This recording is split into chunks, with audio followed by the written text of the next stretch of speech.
नमस्कार साथियों, Kalyani IAS academy के डिजिटल प्लेटफॉर्म पर आपका हार्दिक स्वागत है। हम ग्रामीण विकास में स्वयं सेवा क्षेत्र की नवीन प्रवृत्तियों को पढ़ रहे हैं एवं समझ रहे हैं, जिसमें पिछले लेक्चर्स में मैंने ग्रामीण विकास, रूरल डेवलपमेंट एवं वॉलंटरी सेक्टर स्वयं सेवा क्षेत्र के बारे में आपको बहुत ही अच्छे से बता दिया था, समझा दिया था। इस लेक्चर में हम स्वयं सेवा क्षेत्र की नवीन प्रवृत्तियों को ग्रामीण विकास के संदर्भ में या रिगार्डिंग रूरल डेवलपमेंट जो है हम पढ़ेंगे एवं समझेंगे। तो शुरू करते हैं स्वयं सेवा क्षेत्र से। जैसा कि मैंने बताया, स्वयं सेवा क्षेत्र ऐसा क्षेत्र होता है जिसमें व्यक्ति निस्वार्थ भाव से समाज के हित में, लोगों के हित में एवं देश के हित में कार्य करता है या किसी न किसी गतिविधि का संपादन करता है। इसके साथ ही जो स्वयं सेवा संगठन है, स्वयं सेवा संगठन ऐसे व्यक्तियों का समूह होता है जो निस्वार्थ भाव से समाज के हित में या देश के हित में कार्य करते हैं। इसके साथ ही ये जो संगठन है, ये लोगों का समूह है, ये संगठित होता है, गैर सरकारी होता है, औपचारिक एवं स्वचालित होता है तथा कुछ विशेष नियमों एवं सिद्धांतों के तहत जो है वो संचालित किया जाता है। और ये जो वॉलंटरी ऑर्गेनाइजेशंस होते हैं, ये समाज के कल्याण के लिए विकासात्मक कार्यों को करते हैं एवं प्राथमिकता देते हैं। इसके साथ ही जो गैर सरकारी संगठन है या वॉलंटरी ऑर्गेनाइजेशंस हैं, उनकी स्थापना societies registration act 1860, Indian trust act 1882, public trust act 1950, company अधिनियम 2013 की धारा 8, religious endowment act 1863, charitable and religious trust act 1920, मुसलमान वक्फ एक्ट 1973, वक्फ एक्ट 1954 और पब्लिक वक्फ एक्ट 1959 के अंतर्गत किया जाता है। अब हम ग्रामीण विकास में स्वयं सेवा क्षेत्र की नवीन प्रवृत्तियों को समझते हैं, राइट। और ये जो प्रश्न है ये 11 मार्क में, राइट, या 5 मार्कर में जो वो प्रश्न पूछा जा सकता है, राइट। 11 नंबर में आएगा तो स्वयं सेवा क्षेत्र की परिभाषा से हम इसका इंट्रोडक्शन दे सकते हैं, राइट। ग्रामीण विकास को परिभाषित कर सकते हैं और उसके बाद में ग्रामीण विकास में स्वयं सेवा क्षेत्र की नवीन प्रवृत्तियों को हम बहुत ही अच्छे से लिख सकते हैं, राइट।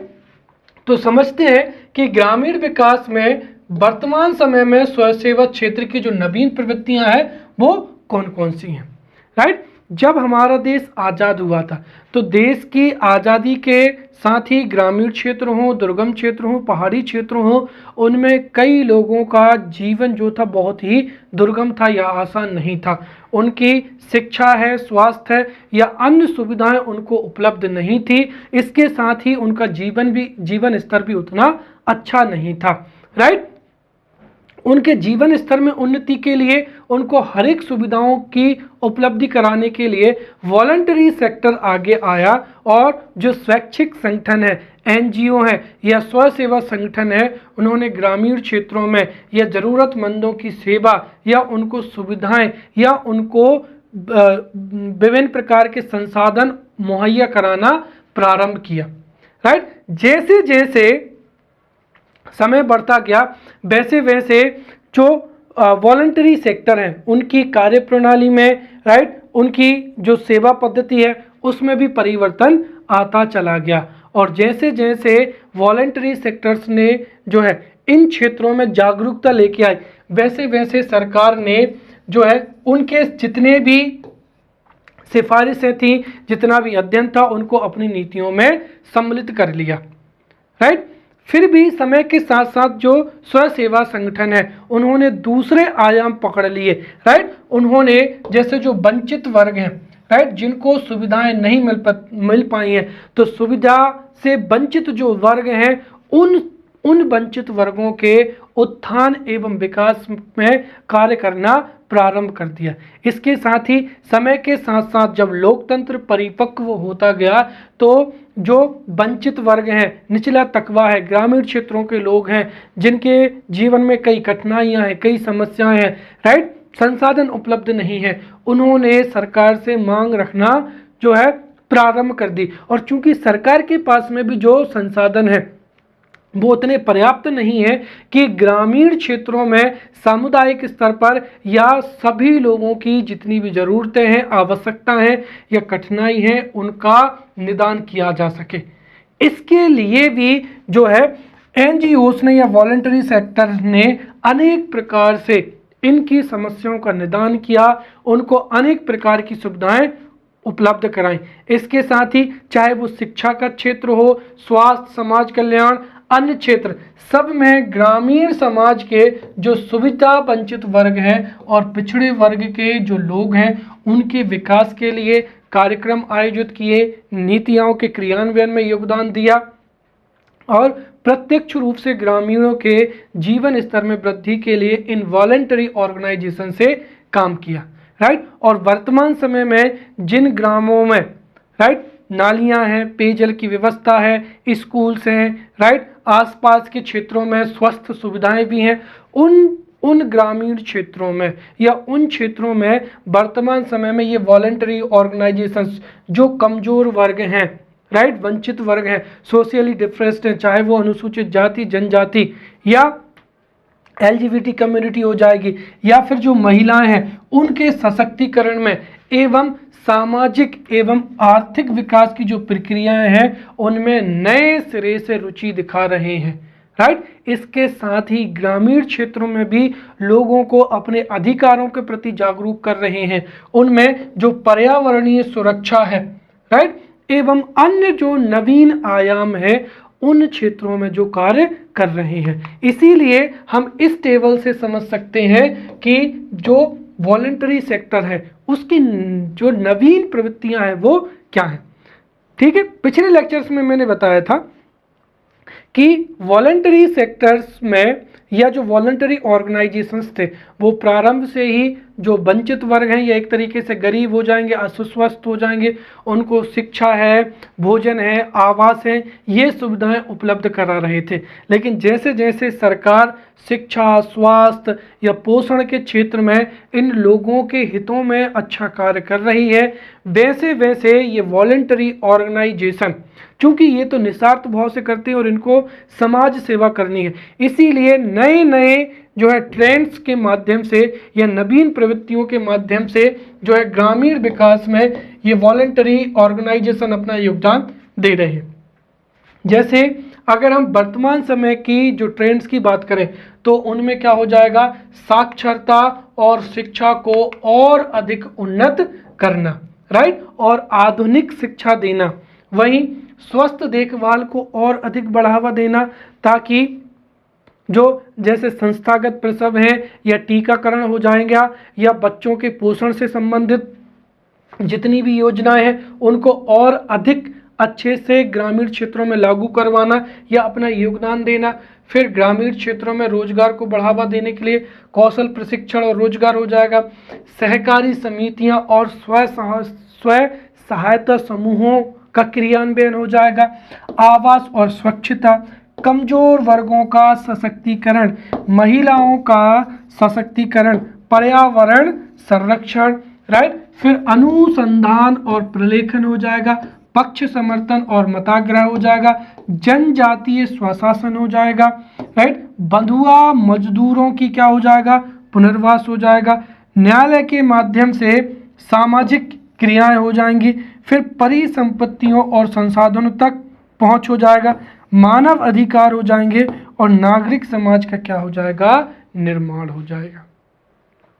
ये नवीन प्रवृत्तियां हैं जिसमें जो वॉलंटरी ऑर्गेनाइजेशंस हैं वो बहुत ही अच्छे तरीके से कार्य कर रहे हैं ताकि ग्रामीण विकास हो सके। और ये जो प्रश्न है ये 11 नंबर में या 5 नंबर में भी इनमें से कोई सा भी एक पूछा जा सकता है कि महिलाओं के सशक्तिकरण में कैसे वॉलंटरी ऑर्गेनाइजेशंस अपना योगदान दे रहे हैं, राइट,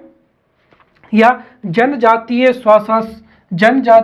स्वशासन में जो वॉलंटरी क्षेत्र है उसकी भूमिका या उसके महत्व को स्पष्ट करिए। इसीलिए हम हर एक बिंदु को बहुत ही अच्छे से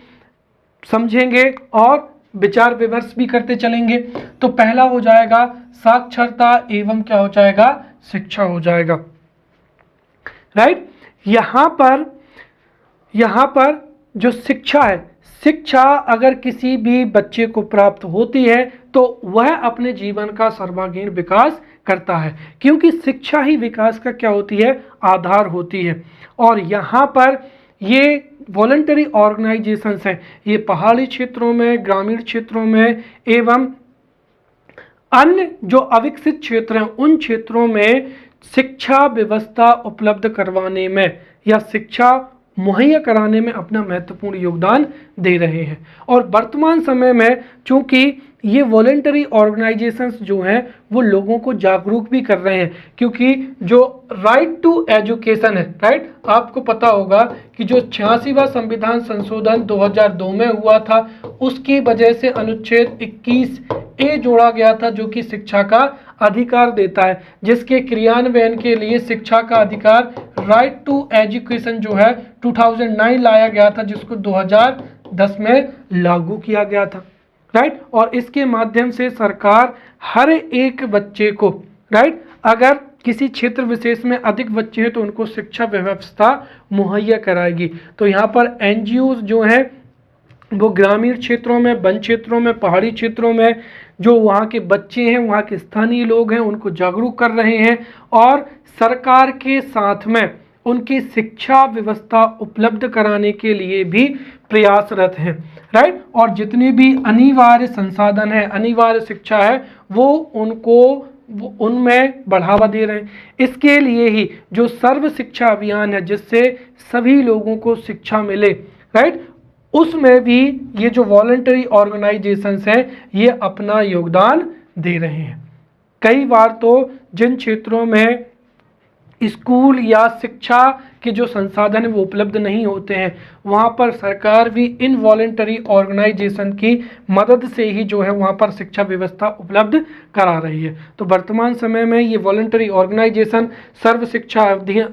शिक्षा अभियान हो जाएंगे, और जो वर्तमान तकनीकी शिक्षा है, वोकेशनल एजुकेशन है, ट्रेनिंग हो जाएगी, उनको ग्रामीण क्षेत्रों में या जो वंचित क्षेत्र हैं उन तक पहुँचा रहे हैं। दूसरा यहाँ पर हो जाएगा स्वस्थ देखभाल हो जाएगा। राइट, वर्तमान समय में जो हेल्थ है या हेल्थ सुविधाएं हैं वह भी ग्रामीण क्षेत्रों में या वंचित लोगों को जो है वॉलंटरी ऑर्गेनाइजेशंस उपलब्ध करा रहे हैं। और वर्तमान समय में अगर हम देखें तो प्राइवेट सेक्टर में जो हेल्थ फैसिलिटीज़ है वो उपलब्ध तो हो जाती हैं, लेकिन उसके लिए अच्छा खासा फाइनेंशियल रिसोर्स की इसकी रिक्वायरमेंट होती है। इसीलिए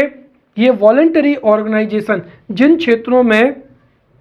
हेल्थ केयर जो सिस्टम है वो बहुत ही लचर है या हेल्थ फैसिलिटीज़ नहीं है, जो दूर दराज के क्षेत्र हैं, राइट, ग्रामीण क्षेत्र हैं जहाँ पर संसाधन नहीं है, या दूर दराज के क्षेत्र हैं, पहाड़ी क्षेत्र हैं, दुर्गम क्षेत्र हैं, उनमें जो गरीब व्यक्ति हैं या जो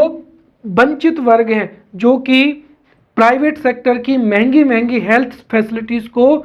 एक्वायर नहीं कर सकते हैं या उनका लाभ नहीं ले सकते हैं, उन लोगों तक ये जो वॉलंटरी ऑर्गेनाइजेशंस हैं ये उन लोगों तक दवाइयाँ उपलब्ध कराते हैं। राइट, दवाइयाँ उपलब्ध कराते हैं और कई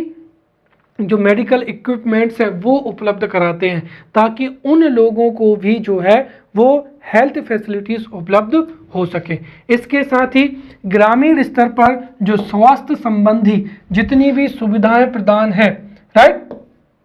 उनमें भी ये बढ़ चढ़कर भाग ले रहे हैं, ताकि इन सभी हेल्थ फैसिलिटीज़ का जो है वो लाभ जनसाधारण तक पहुँचे। राइट, जहाँ पर हेल्थ फैसिलिटीज़ सरकार प्रोवाइड करा रही है वहाँ पर भी ये सरकार के साथ में मिलकर जो है स्वास्थ्य सुविधाएं उपलब्ध करा रहे हैं, और जिन क्षेत्रों में नहीं है वहाँ पर ये वॉलंटरी ऑर्गेनाइजेशन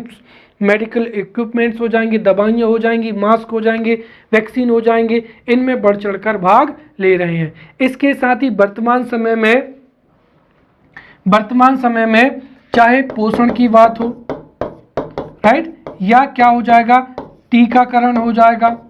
राइट, या दवाइयाँ हो जाएंगी, राइट, दवाइयों का वितरण हो जाएगा। तो इन सब में भी जो वॉलंटरी ऑर्गेनाइजेशन है वो महत्वपूर्ण भूमिका निभा रहे हैं, ताकि टीकाकरण के माध्यम से या अच्छा पोषण होने के माध्यम से जो है बीमारियों को नियंत्रण में रखा जाए, राइट। और जो दवाइयां हैं उनकी उपलब्धता से वहाँ के रोगों का निवारण भी हो सकता है। इसके साथ ही ये सामुदायिक विकास पर भी ध्यान केंद्रित कर रहे हैं, ताकि किसी एक वर्ग का या कुछ लोगों को हेल्थ सर्विस ना मिलने की जगह पर पूरे के पूरे समुदाय को ही क्या मिले, हेल्थ फैसिलिटीज मिल सके, राइट। अगला हो जाएगा यहाँ पर कौशल प्रशिक्षण और क्या हो जाएगा, रोजगार हो जाएगा। क्योंकि ग्रामीण क्षेत्रों में लोग शिक्षित कम होते हैं, इसके साथ ही वह रोजगार करने में असमर्थ होते हैं या उनके पास में कई समस्याएं होती हैं। इसीलिए जो वॉलंटरी ऑर्गेनाइजेशंस हैं ये उन भौगोलिक क्षेत्र में जो भी भौगोलिक दशाएं हैं, जो भी वहाँ की आर्थिक गतिविधियां हैं, उन आर्थिक गतिविधियों के अनुरूप वहाँ के लोगों को प्रशिक्षण देते हैं और उनको कौशल सिखाते हैं, ताकि जो ग्रामीण क्षेत्रों के लोग हैं या जो वंचित वर्ग हैं वो लाभदायक रोजगार पा सकें या फिर स्वरोजगार के माध्यम से अपना जीवन यापन कर सकें। इसके साथ ही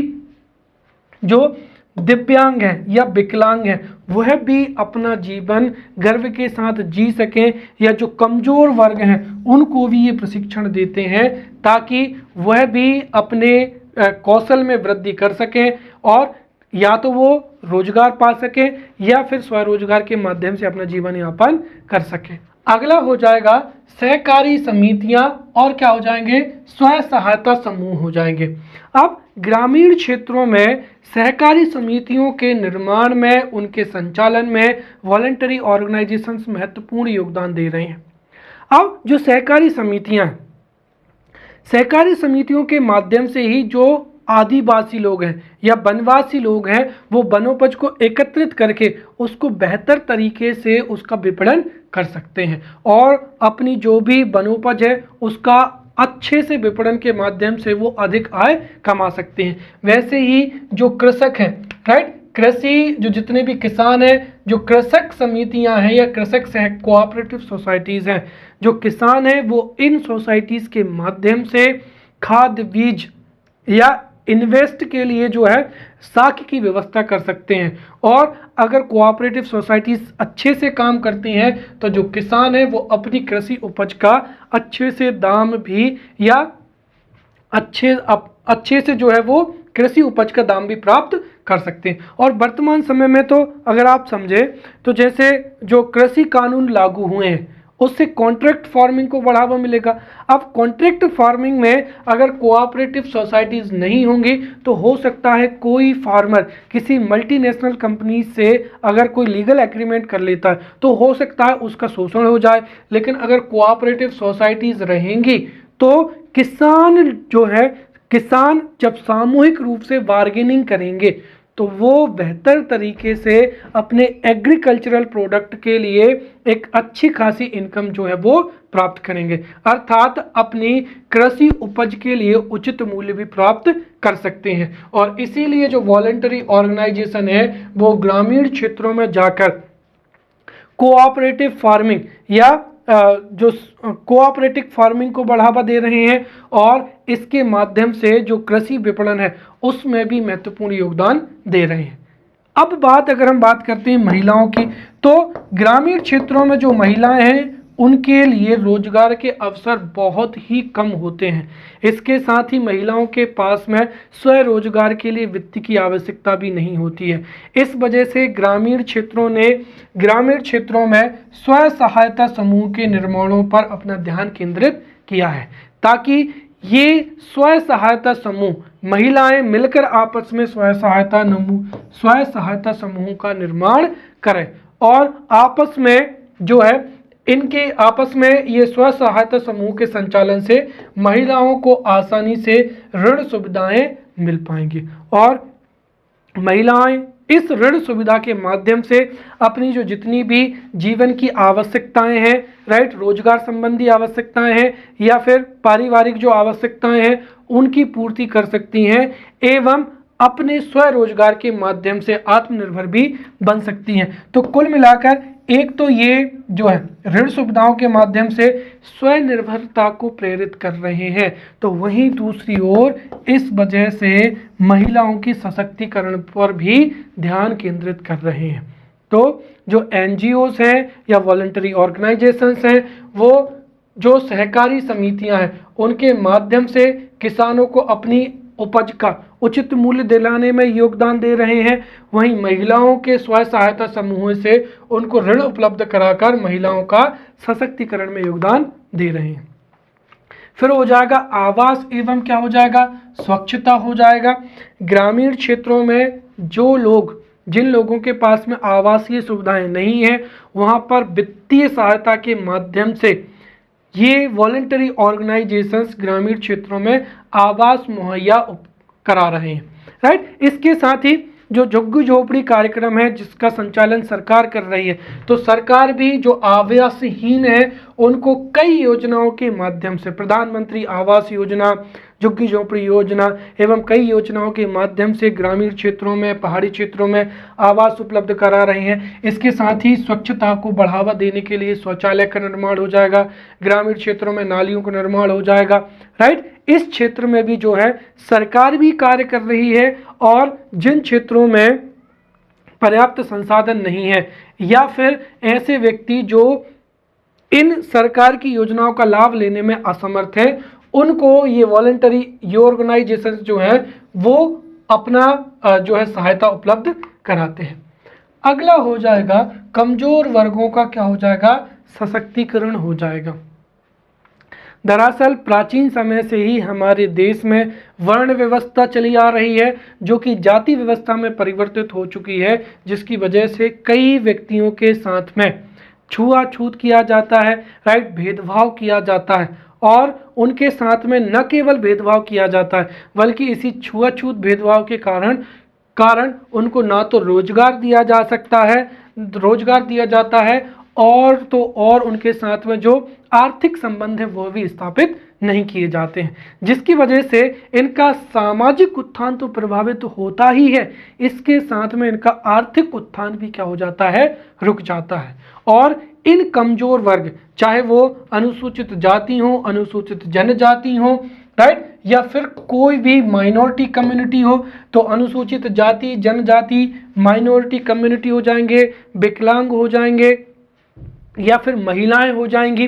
राइट। उन वर्गों को इनके माध्यम से जो वॉलंटरी ऑर्गेनाइजेशंस हैं वो जागरूकता उत्पन्न कर रहे हैं,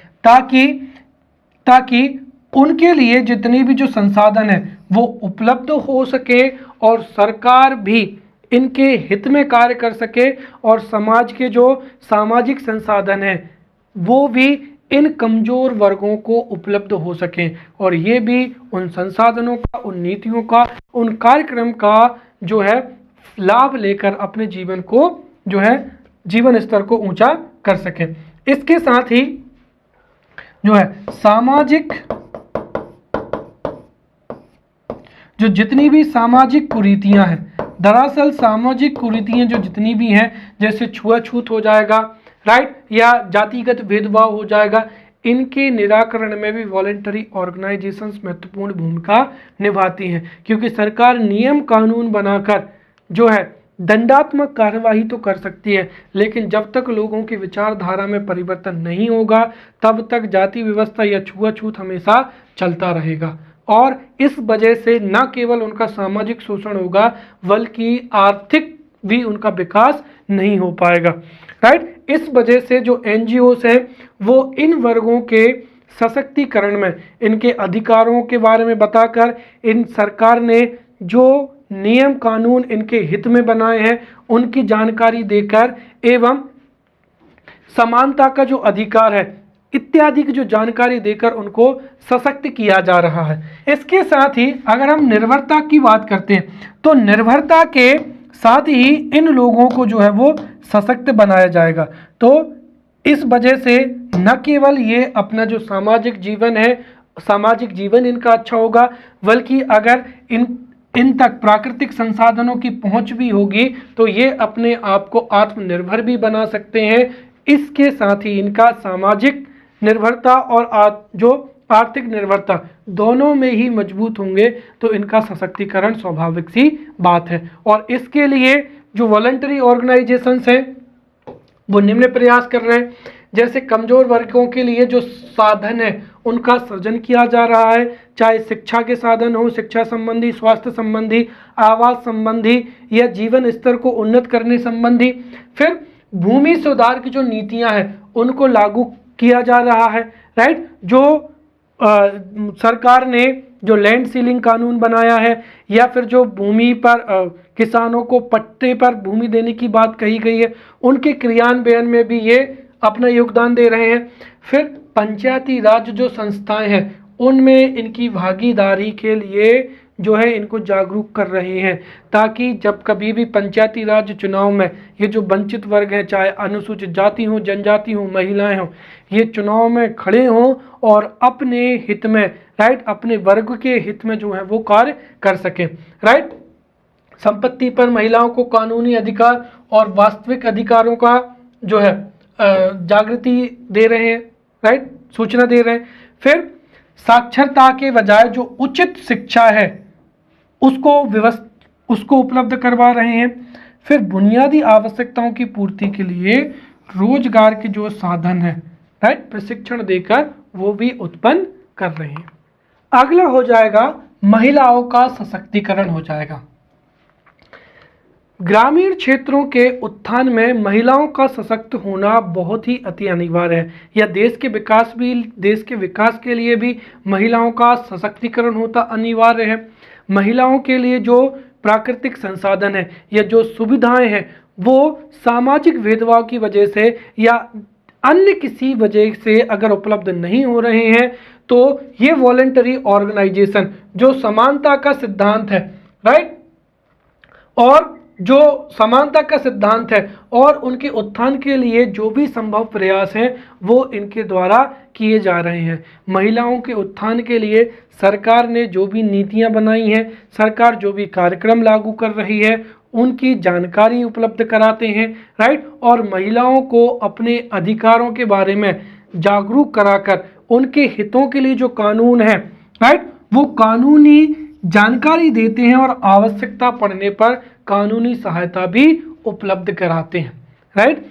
और हमारे देश में वास्तविकता यही है कि महिलाओं के सशक्तिकरण के लिए कानून इतने हैं कि महिलाओं के साथ में ना तो सामाजिक भेदभाव हो सकता है, ना उनके खिलाफ अत्याचार हो सकता है और ना ही उनके खिलाफ कोई भी व्यक्ति जो है वो दुर्व्यवहार कर सकता है। परंतु आवश्यकता इस बात की है कि हमारी महिलाओं को या तो इन कानूनों की जानकारी नहीं है, जानकारी है तो वो कानूनी सहायता लेने में असमर्थ होती हैं या फिर उनकी आवाज़ को दबाया जाता है। इसी क्षेत्र में ये जो जितने भी वॉलंटरी ऑर्गेनाइजेशंस होते हैं वो महिला के अधिकार हो या कार्यस्थल पर महिलाओं के साथ में दुर्व्यवहार हो, महिलाओं का उत्पीड़न हो, महिलाओं से छेड़खानी हो या कहीं पर भी महिलाओं के साथ में दुर्व्यवहार होता है तो उसको समाज के हित के लिए उसको जनता के समक्ष रखते हैं, जिसकी वजह से भी लोगों का नज़रिया बदलता है और कानूनी सहायता दिलाने में भी एवं उनके अधिकारों के प्रति भी जो है जागरूक बनाते हैं। अगला हो जाएगा अनुसंधान और क्या हो जाएगा, प्रलेखन हो जाएगा। वर्तमान समय में जितनी भी नीतियां हैं उनका क्रियान्वयन हो जाएगा या उनका मूल्यांकन जो है वो अति अनिवार्य हो जाता है और इसी के लिए सरकार जो भी ग्रामीण क्षेत्रों के विकास के लिए या ग्रामीण क्षेत्रों के जो वंचित वर्ग हैं उनके लिए जो भी नीतियां बना रही है, राइट, जो भी कार्यक्रम संचालित कर रही है उनके मूल्यांकन के लिए, राइट, वो विधि सम्मत है कि नहीं है, राइट, वो उनके हित में कितना है, इसके लिए जो वॉलंटरी ऑर्गेनाइजेशंस हैं वो आंकड़े एकत्रित कर रहे हैं। उन आंकड़ों को जो है प्रसारित करते हैं, उनका अध्ययन करते हैं और विश्लेषण करते हैं और जन सामान्य में या पब्लिक डोमेन में वो अनुसंधान कार्यों को रखते हैं। इसके साथ ही प्रलेखन का कार्य भी करते हैं ताकि समाज के जितने भी स्टेक होल्डर्स हैं, चाहे वो स्थानीय शासन हो, चाहे वो राज्य शासन हो, चाहे वो केंद्र सरकार हो, जितने भी स्टेक होल्डर्स हैं वो अपनी जो भी कमियां हैं या अपनी तरफ से जो भी गलतियां कर रहे हैं उनमें सुधार हो सके, राइट। और ये जो एनजीओस है ये गांव प्रौद्योगिकी हो जाएगा, ग्राम प्रौद्योगिकी, पर्यावरण है, कृषि है, जैव विविधता है, राइट, ग्रामीण स्वच्छता हो जाएगा, राइट, ग्रामीण क्षेत्रों में रोजगार के अवसर हो जाएंगे, इत्यादि क्षेत्रों में अनुसंधान और प्रलेखन के कार्य में कार्यरत है। स्वाभाविक सी बात है, इससे ग्रामीण प्रौद्योगिकी, पर्यावरण, कृषि और इन सब क्षेत्रों में सकारात्मक परिवर्तन होगा। अगला हो जाएगा पक्ष समर्थन और क्या हो जाएगा, मतग्रह हो जाएगा। सरकार के द्वारा लोगों के तथा समाज के सर्वांगीण विकास के लिए कई नीतियां बनाई जाती हैं, कई अधिनियम पारित किए जाते हैं, तो कई कार्यक्रमों का संचालन किया जाता है।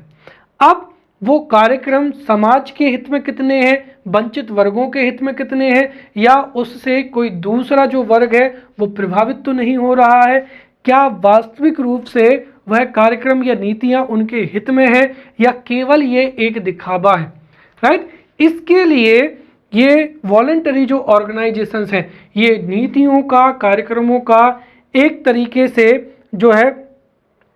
जो भी इनकी विशेषता हैं या जो भी इनकी खामियां हैं वो उजागर करते हैं,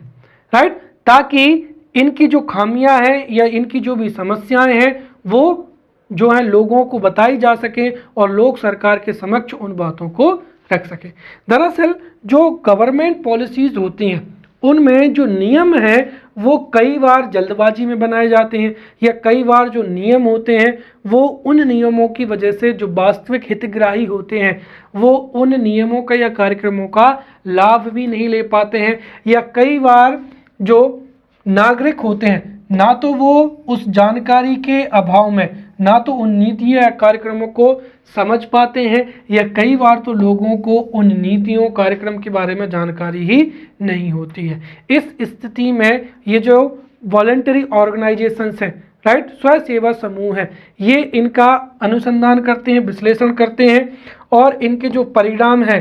उनकी समीक्षा करते हैं, और बदलावों के लिए अगर वो नियम अच्छा है तो पक्ष के समर्थन में, और अगर उसमें कुछ त्रुटियां हैं, दोष हैं, तो उनको दूर करने के लिए प्रचार करते हैं और मताग्रह का प्रयोग करते हैं, ताकि जो नीतियां हैं अगर अच्छी नीतियां हैं तो अन्य लोगों के लिए, अन्य वर्गों के लिए भी वह नीतियां या उस जैसी नीतियां बनाई जा सकें, और अगर उनमें कोई दोष हैं, त्रुटियां हैं, कमियां हैं, तो सरकार उनमें क्या करे, उनकी जो कमियां हैं, त्रुटियां हैं, उनको दूर करे। अगला हो जाएगा जनजातीय, क्या हो जाएगा, स्वशासन हो जाएगा।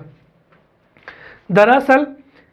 पंचायती राज व्यवस्था के लागू होने के साथ ही पंचायतों में रिजर्वेशन की व्यवस्था की गई है और महिलाओं को, एसटी एससी समुदाय को और ओबीसी समुदाय को जो है रिजर्वेशन दिया गया है।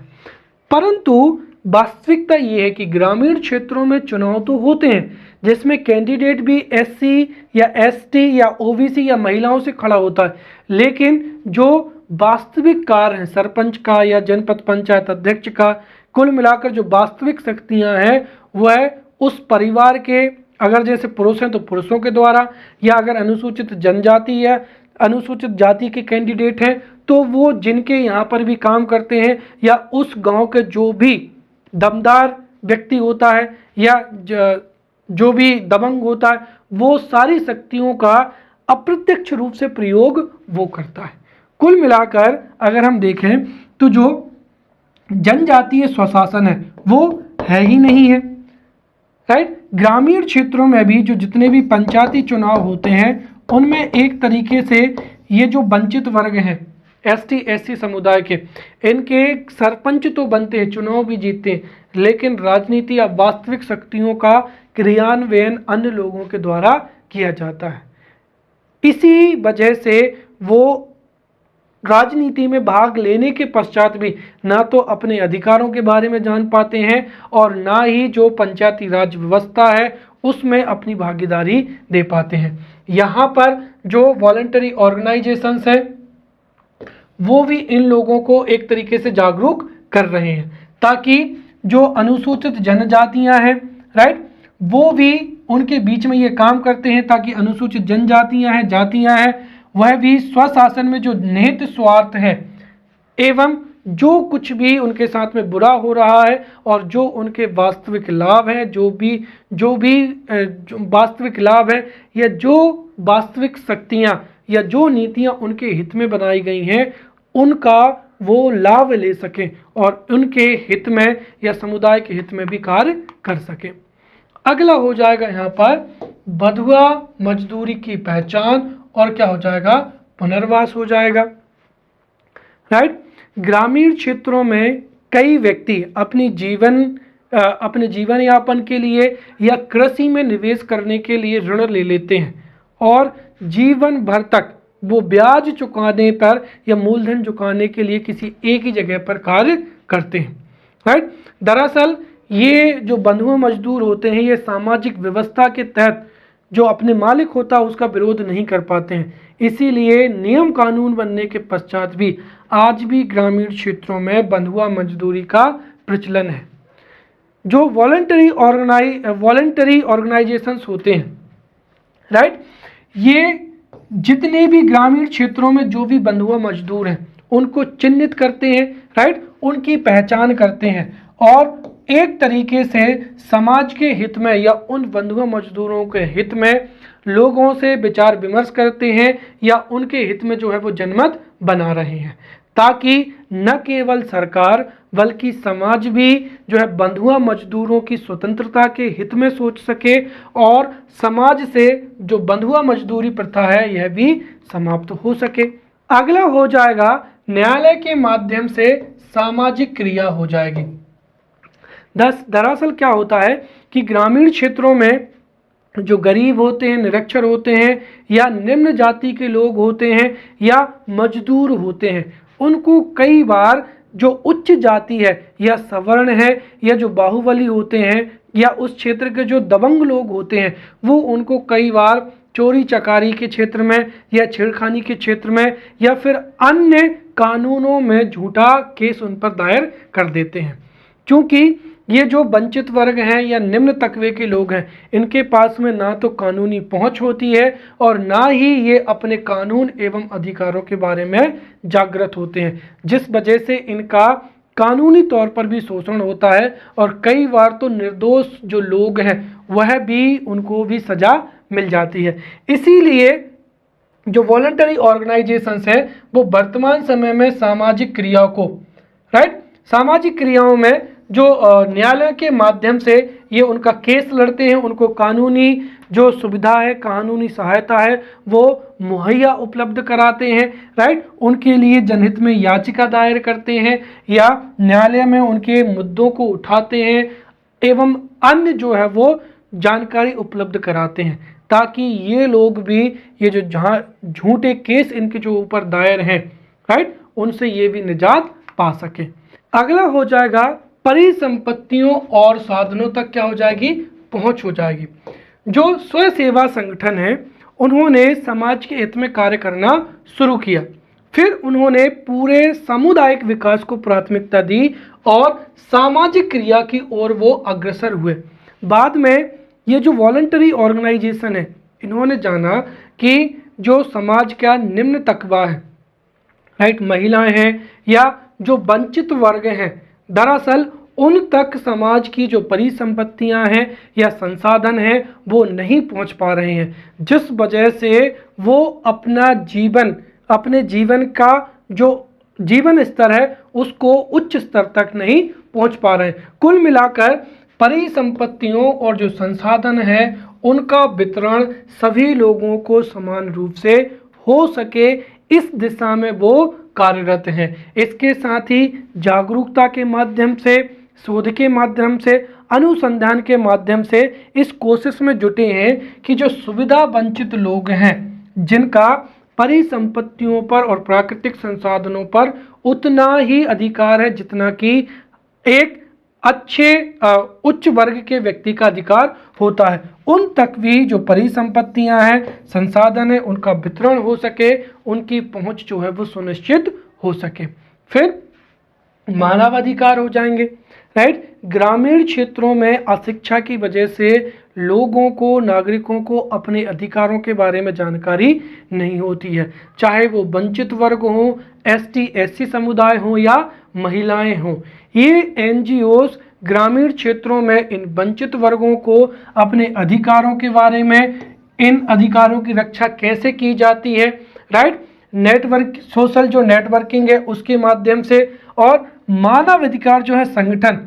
उनके माध्यम से इनके अधिकारों को जो है वो बता रहे हैं या जानकारी दे रहे हैं। और इसके साथ ही मानवाधिकार संगठन और जो मानवाधिकार मंच है, इसके माध्यम से जो ग्रामीण क्षेत्र हैं उनमें लोगों को मानवाधिकार के बारे में जागरूकता देने के लिए जो है ये महत्वपूर्ण तरीके से जो कार्य कर रहे हैं, और इसके लिए अलग प्रकोष्ठ तक जो है बन गए हैं ताकि लोग इसके माध्यम से अपने मानव अधिकारों को जान सकते हैं। फिर नागरिक समाज का क्या हो जाएगा, निर्माण हो जाएगा। सभी व्यक्ति अपने हित में, अपने सुख एवं संपत्ति के सृजन में लगे हुए हैं, और यदि हमें इस देश को विकसित करना है तो हमें हमारे नागरिक कर्तव्यों को करने के लिए भी तैयार रहना होगा। इसीलिए ये वॉलंटरी ऑर्गेनाइजेशन की कोशिश ये रहती है कि एक अच्छे व्यापक नागरिक समाज का क्या हो सके, निर्माण हो सके, और सभी जो देश के नागरिक हैं वो देश के विकास के लिए हमेशा तैयार रहें। इस संदर्भ में ये जो वॉलंटरी ऑर्गेनाइजेशन है वो नेटवर्किंग, सोशल नेटवर्किंग को बढ़ा रहे हैं ताकि एक अच्छे नागरिक समाज का निर्माण किया जा सके। जागरूकता के माध्यम से, जानकारी के माध्यम से, नेटवर्किंग माध्यम से लोगों को जोड़ा जा रहा है, राइट, और उनको समाज हित एवं देश हित के लिए जो भी कार्यक्रम है, नीतियां हैं, उनके बारे में समझाया जा रहा है ताकि न केवल वो नीतियों के और कार्यक्रमों का लाभ ले सकें, बल्कि जो लोकतांत्रिक व्यवस्था है, राइट, लोकतांत्रिक शासन प्रणाली है, ये बुनियादी तौर पर मजबूत हो सके, इसके लिए भी ये क्या है, कार्यशील है। इसके साथ ही एक नागरिक,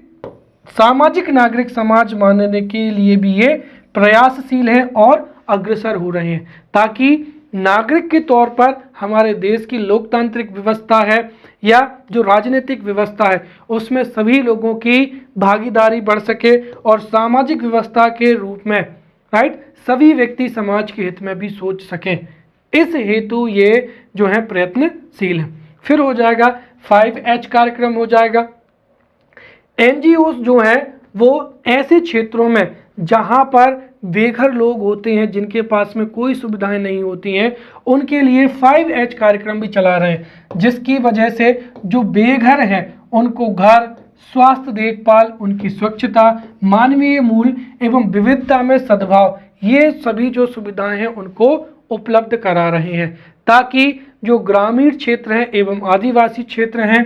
उनमें जो गरीबी, दुख या बीमारी है ये जड़ से क्या हो जाए, मिट जाए। फिर क्या हो जाएगा, युवा नेतृत्व क्या हो जाएगा, प्रशिक्षण कार्यक्रम हो जाएगा। स्थानीय समुदाय के जो भी युवा हैं उनको युवा नेतृत्व जो है प्रशिक्षण के माध्यम से जो है उनमें आत्मविश्वास, प्रेरणा और क्षमताओं को जो है वो बढ़ाया जा रहा है, राइट, ताकि वो प्रशिक्षण के माध्यम से